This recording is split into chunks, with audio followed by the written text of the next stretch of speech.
साथियों सलाम, नमस्ते, सत श्री अकाल और जय भीम जोहार।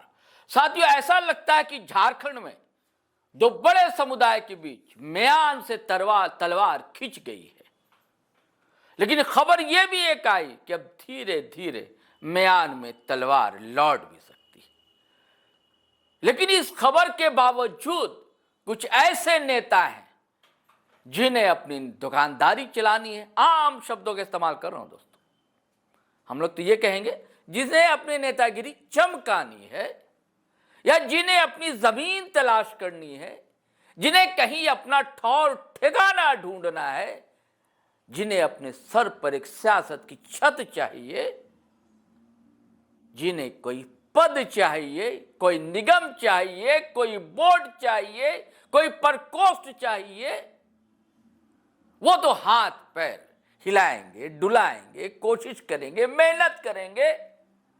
अखंड का क्या है? ये तो गोली, जैसे बंदूक से गोली निकल जाती है, लौट नहीं सकती, वैसे ही जबान होती है दोस्तों। कोई वाणी निकल गई अगर अच्छी हो या बुरी, आप बाद में सॉरी भले कह दें, लेकिन वो लौट नहीं सकती है, वो वाणी ऐसी होती। लेकिन क्या कीजिएगा, ये राजनीतिक रस्साकशी में कुछ ऐसे लोग हैं जो कब क्या बोल जाए उन्हें खुद होश नहीं होता, और जब हमला होता है उनके राइवल का, तब वो फिर हाथ पैर जोड़ने लगते हैं, भैया अब क्या हो गया। ऐसी ही एक नेत्री है निशा भगत, पढ़ी लिखी हैं, समझदार हैं, वो वोकल हैं, तेवर है उनका, अंदाज है, स्टाइल है, लोग उनके दीवाने। लेकिन वो भी कभी कभी उनकी भी आक्रामकता कभी कभी हद लांघ जाती है, मर्यादा लांघ जाती है। ऐसे आरोप उन पर लगातार मढ़े जा रहे हैं, और दरअसल इसका कारण भी है दोस्तों, अकारण नहीं। कुछ वीडियो दरअसल इनके वायरल हुए, बहुत जमकर वायरल हुए, और आज तक वायरल हो रहे हैं। मैंने कहा ना, जैसे बंदूक से निकली गोली, कंठ से निकली बोली, अब तो भैया लौट नहीं सकती। तब तो जो चीजें वायरल होगी वो होती रहेंगी। आप सॉरी बोल दीजिए, क्षमा याचना कर लीजिए, लेकिन ये भी तो कहावत है दोस्तों, कभी शेर को सवा शेर भी मिल जाता, शेर पर सवा शेर, वो हावी हो जाता।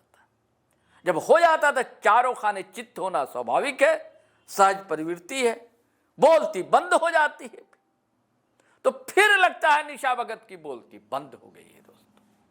आप देख रहे हैं ना, आदिवासी संगठन अलग अलग प्रेस कॉन्फ्रेंस कर रहा है, लेकिन कहीं दिखलाई नहीं दी निशा भगत। जेल के नेत्री रही हैं, छोड़ दिया, क्या कारण है, हटा दिया गया उन्हें, सब पता है आपको। यही बड़बोलेपन के कारण से उन्हें हटाया। रामगढ़ में भी बड़ा गरजी चिल्लाई, लेकिन रामगढ़ से लौटने के बाद एक आध कार्यक्रम इधर उधर कहीं किया, लेकिन जो विरोध प्रदर्शन बड़ा होने जा रहा है आदिवासी संगठनों की ओर से 12 को 17 को, उसको लेकर जो प्रेस कॉन्फ्रेंस हुई, वहां नदारद मिली निशा भगत। एक आदिवासी युवा लीडर है सनी तिग्गा, उसने भैया पानी डाल डाल कर ये पछाड़ मारी है, मत पूछिए, आप भी सुनेंगे दोस्तों। जेल कैंप के कार्यकर्ता उसको कैंचिया पछाड़ बोल सकते हैं दोस्तों, क्योंकि कैंची उनका निशान है। तो मैं चाहता हूं कि सनी तिग्गा ने और कौन से राज खोले क्या। हमने तो कई बार बताया दोस्तों कि आज नहीं तो कल निशा भगत भारतीय जनता पार्टी का ही दामन थामेंगी। ये खबर तो हम लोग बता ही चुके हैं। खबर क्या है, एक आकलन है, लेकिन ये सच होता हुआ दिख रहा है। और सनी तिग्गा ने इसको विस्तार दिया, खोल दिया, यानी कि पत्ते पूरी तरह खोल डाले हैं सनी तिग्गा। सुनिए दोस्तों, सनी तिग्गा क्या कहते हैं। न्यूज अपडेट 22 के माध्यम से ये बातचीत सुनवा रहा हूं आपको। रिएक्शनरी वीडियो है, हम उस यूट्यूब चैनल के उस महिला पत्रकार के आभारी हैं। तो सुनिए। निशा भगत जी सरना आदिवासी की थी, उस समय में नहीं दिखा, वो तो उस समय भी गलत करती थी, उस समय क्यों नहीं बोले प्रेम साई मुंडा जी? कि आप हमारे आदिवासी समाज को बांट रहे हैं? क्या आपको जानकारी नहीं है कि क्रिश्चियन और सरना खतियान के आधार पे आदिवासी शामिल होता है और केंद्र सरकार चाहे राज्य सरकार द्वारा मिलने वाला आरक्षण के दोनों लाभकारी हो सकते हैं? यही था तो आप क्यों नहीं उस समय बोले? आप उस समय में देखते रहे, एक तरफ सरना एक तरफ क्रिश्चियन सरना का दुश्मन हो गया और सरना क्रिश्चियन का दुश्मन हो गया। उसमें आप अगर अब लगता था कि हम समाज को एक साथ में जोड़ के रखते, उसमें क्यों नहीं बोले? एक समय तो उस समय कोई नहीं आया, उसमें मात्र अजय तिर्की जी आए थे, वे बोले कि नहीं एक समाज है, लेकिन वहां पर भी उनको निशा भगत जी क्या बोले? तुम जमीन का दलाल। क्या तथ्य है? नहीं तथ्य है, लेकिन आदिवासी को जो विखंडित का मई में 25 में पीपी बामदा जगह का नाम है, इनके पिताजी हांदू भगत जी उनके ऑर्गेनाइजर थे। हमारे लोग बोले भी कि जब जेलकेम आपको इतना बड़ा ओहदा दिया तब जेलकेम के लोगों को नहीं बुलाए, वहां रघुवर दास को बुलाया जाता है। अच्छा, मुख्य अतिथि के तौर रोप पे और वहां जेलकेम लोग गायब थे। तो इनका मई महीना से ही जब वो रघुवर दास से मिली तभी से इनके पार्टी से कोई लगाव नहीं रहा, ना पार्टी में इनको कोई मोह माया रहा। हम लोगों को पता है, देखिए रघुवर दास का प्रोग्राम हुआ था, वही पैसा के आधार पे फंडिंग कर रहे हैं इनको। तथ्य जो सुने हम हमारे पास मतलब प्रूफ नहीं है, इसीलिए नहीं तो यहाँ गुमला के लोग प्राय लोग जान रहे हैं।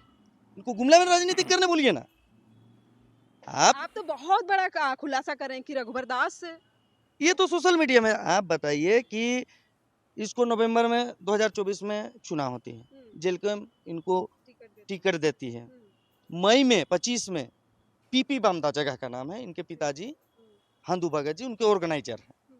हमारे लोग बोले भी कि जब जेलकेम आपको इतना बड़ा ओहदा दिया तब जेलकेम के लोगों को नहीं बुलाए, वहां रघुवर दास को बुलाया जाता है। अच्छा, मुख्य अतिथि के तौर रोप पे और वहां जेलकेम लोग गायब थे। तो इनका मई महीना से ही जब वो रघुवर दास से मिली तभी से इनके पार्टी से कोई लगाव नहीं रहा, ना पार्टी में इनको कोई मोह माया रहा, इसीलिए पार्टी से नहीं हम चलते। कह सकते हैं कि बीजेपी उनको फंडिंग कर रहा है। जरूर, अगर रघुवर दास बीजेपी में है तो, अगर कांग्रेस में है रघुवर दास तो कांग्रेस, अगर रघुवर दास किसी और पार्टी में है तो आप कह सकते हैं। लेकिन रघुवर दास जिस पार्टी में है वहीं से फंडिंग हो रहा है, जिस पार्टी में। आपको जब प्रूफ मांगा जाएगा कभी तो नहीं देखिए, हम लोग आशंका लगा रहे हैं। अच्छा, कह प्रूफ सकते हैं। आप कह दिए कि कुर्मी की पार्टी, अब प्रूफ क्या है? ये तो हम आपके ऊपर भी कह सकते हैं कि ये कुर्मियों की पार्टी है, तो प्रूफ क्या है? अब हम कहेंगे कि जब रेल रोकने के लिए 3 पार्टी के लोग गए थे, जेलकेम, बीजेपी और आजसू, तो क्यों आप जयराम महतो को केवल कुर्मी की पार्टी बोल रहे हैं? अब बीजेपी के रोशनलाल चौधरी को क्यों नहीं बोल रहे हैं बीजेपी कुर्मियों की पार्टी है, और नागेंद्र महतो को क्यों नहीं बोल रहे हैं? तो कहने भर से नहीं होता, उसको प्रूफ चला। राजनीतिक चल रहा है, लोग को गुमराह किया जा रहा है, लोग को इस भ्रम में डाला जा रहा है कि फूट डालो शासन करो। ये षड्यंत्र जो है ये चलता है, ये बीजेपी चलाती है। जो साथियों आपने सुनी, सनी तिगा ने बहुत ही बेबाकी से बिंदास होकर बात रखी।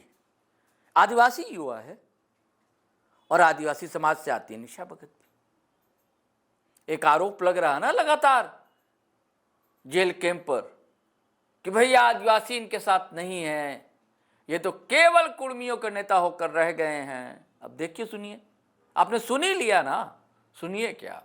वैसे और भी बातें फिर नए वीडियो में हम लेकर हाजिर रहेंगे दोस्तों, लेकिन चलिए चलते हैं। लेकिन आपसे गुजारिश है दोस्तों, कमेंट तो आप करते हैं, तो एकदम ताबड़तोड़ करते हैं, बेल्ला फाड़ करते हैं, लेकिन आग्रह है आपसे, वही आग्रह कि भाषा की मर्यादा दोस्तों बनी रहनी चाहिए। बार बार कहता हूँ, आप झारखंडी हैं, यहाँ की एक अपनी परंपरा है प्रेम की, सद्भाव की, भाईचारा की, उसे बनाए रखो यार, अच्छा लगता है ना। आपका नाम होगा, वो आप ही गलत लिखोगे तो सारी दुनिया देख रही है आपको, आपके नाम को भी, और जान रही है आप कहाँ के, तो खुद भी बदनामी लीजिएगा, आप झारखंड को भी बदनाम कीजिएगा। तो प्यार भरा संदेश दीजिए। असहमति है तो कोई बात नहीं, कोई दिक्कत नहीं, सम्मति है तब भी दिक्कत नहीं, सम्मान है दोनों का। तो चलिए चलते हैं। लेकिन अगर आप पहली बार आए हैं तो सब्सक्राइब कर लो दोस्तों, और वीडियो हमेशा की तरह धड़ाधड़ फटाफट खटाखट शेयर कीजिए, लाइक कीजिए, कमेंट कीजिए। आज्ञा दीजिए, इजाज़त दीजिए। जय हिंद, जय भारत।